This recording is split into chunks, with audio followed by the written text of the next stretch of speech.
Oh.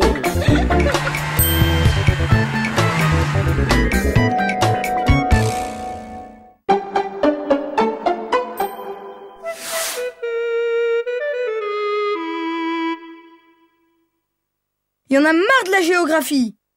Eh ben, qu'est-ce qu'il a? Il a eu 0 à son contrôle d'histoire géo sur les continents. Il a mis que la Chine était en Afrique.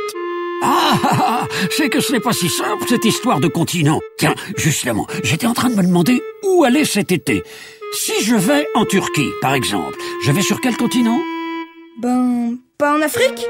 Bonne réponse! La Turquie est à la fois en Europe, ici, et en Asie, là. Mais ça, c'est ce que les géographes, les gens qui font les cartes ont décidé. Par exemple, Chypre. Eh bien, pour les géographes, Chypre est en Asie. Pourtant, Chypre appartient à l'Union européenne, et les gens s'y sentent européens. Oh là là, c'est de plus en plus compliqué. Mais les Turcs, ils sont quand même plutôt en Asie. Oh, ça n'est pas si simple. Regarde, le premier État turc est né ici, juste entre l'Europe et l'Asie. Et puis, il s'est agrandi aussi bien en Europe qu'en Asie. Après, la Turquie s'est réduite, mais elle a toujours gardé un petit bout d'Europe. Mais alors, pourquoi il y en a qui disent que la Turquie n'est pas en Europe?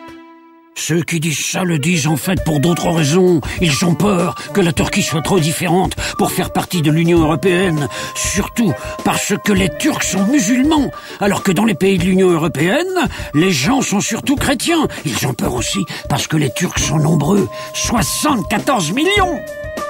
Ils ont peur enfin parce que la Turquie n'est pas encore tout à fait une démocratie. On y interdit des journaux ou des livres, on met facilement des opposants en prison. Et les Turcs, qu'est-ce qu'ils en pensent? Ils aimeraient bien faire partie de l'Union européenne. Ils ont fait des efforts pour ressembler aux pays d'Europe de l'Ouest. Alors ils sont vexés quand on leur dit qu'ils sont des Asiatiques. Comme Léo quand je lui dis qu'il est petit.